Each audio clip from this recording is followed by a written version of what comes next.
প্রতিরক্ষা মন্ত্রণালয়ের অধীনে বিশাল একটি নিয়োগ বিজ্ঞপ্তি প্রকাশ করা হয়েছে। এখানে কিন্তু অনেক পদে নিয়োগ দেওয়া হবে এবং এখানে কিন্তু আপনারা সরকারিভাবে চাকরি করতে পারবেন। ভিউয়ার্স, প্রতিরক্ষা মন্ত্রণালয়ের এই নিয়োগ বিজ্ঞপ্তি পাওয়ার জন্য আপনারা mes.teletalk.com.bd এই ওয়েবসাইটটিতে যাবেন। এখানে যাওয়ার পর আপনারা নিচের দিকে দেখতে পারবেন এই যে অ্যাডভার্টাইজমেন্ট, এই দ্বিতীয় অ্যাডভার্টাইজমেন্টে ক্লিক করবেন। ক্লিক করলে আপনার পাশের ট্যাবে এই যে নিয়োগ বিজ্ঞপ্তিটি আছে এটি ওপেন হবে। ভিউয়ার্স, এই নিয়োগ বিজ্ঞপ্তিতে কোন কোন পদে নিয়োগ দেওয়া হবে এবং কিভাবে আপনারা আবেদন করবেন ইত্যাদি সবকিছু জানিয়ে দেব আজকের এই ভিডিওতে। ভিউয়ার্স, আপনারা যারা এখনো আমাদের এসএস জব নিউজ ইউটিউব চ্যানেলটি সাবস্ক্রাইব করেননি তারা সাবস্ক্রাইব করে বেল বাটনে চাপ দিয়ে রাখুন, কারণ একমাত্র আমাদের চ্যানেলে সব ধরনের সরকারি চাকরির বিজ্ঞপ্তি সবার আগে আপলোড করা হয়। প্রতিরক্ষা মন্ত্রণালয়ের আওতাধীন মিলিটারি ইঞ্জিনিয়ার সার্ভিসেস MES এবং নিম্নবর্ণিত স্থায়ী শূন্য পদসমূহে জাতীয় বেতন স্কেল 2015 অনুযায়ী নিয়োগের নিমিত্তে বাংলাদেশের যোগ্য নাগরিকদের কাছ থেকে দরখাস্ত আহ্বান করছে।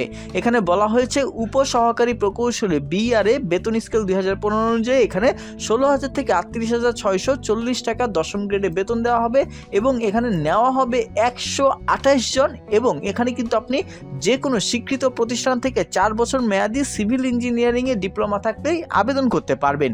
এছাড়া উপসহকারী প্রকৌশলী EM বেতন স্কেল 2015 অনুযায়ী 16,000 থেকে 38,640 টাকা বেতন দেওয়া হবে দশম গ্রেডে। এখানে নেওয়া হবে 62 জন।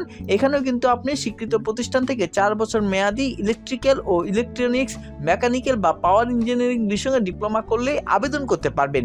এখানে আবেদন পূরণের আগে অনেক শর্ত রয়েছে, এই শর্তগুলো আপনাকে অবশ্যই মানতে হবে। আবেদন কবে থেকে কবে পর্যন্ত করতে পারবেন? আবেদন করার জন্য mes.teletalk.com.bd এই ওয়েবসাইটে যাবেন এবং এই ওয়েবসাইটে গিয়ে আপনাকে আবেদন করতে হবে। এখানে বলা হয়েছে 17 নভেম্বর থেকে আবেদন শুরু হয়েছে, আপনারা 8 ডিসেম্বর পর্যন্ত আবেদন করতে পারবেন।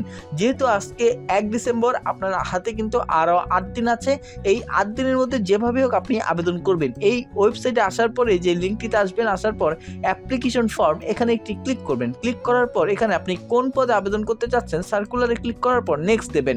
নেক্সট দেওয়ার পর আবেদনের পদগুলো এখানে দেখাবে উপসহকারী প্রকৌশলী BR, আরেকটি হলো উপসহকারী প্রকৌশলী EM। যেটিতে আপনি আবেদন করতে চান সেটিতে টিক দেওয়ার পর নেক্সট দেবেন।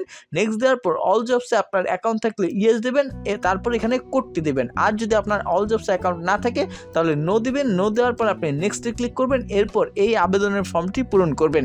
আপনারা যারা এই আবেদনের ফর্মটি পূরণ করতে পারছেন না বা পারেন না তারা আমাদের কমেন্ট করে জানান, আমি অবশ্যই আরেকটি ভিডিও আপনাদের দিয়ে দেবো।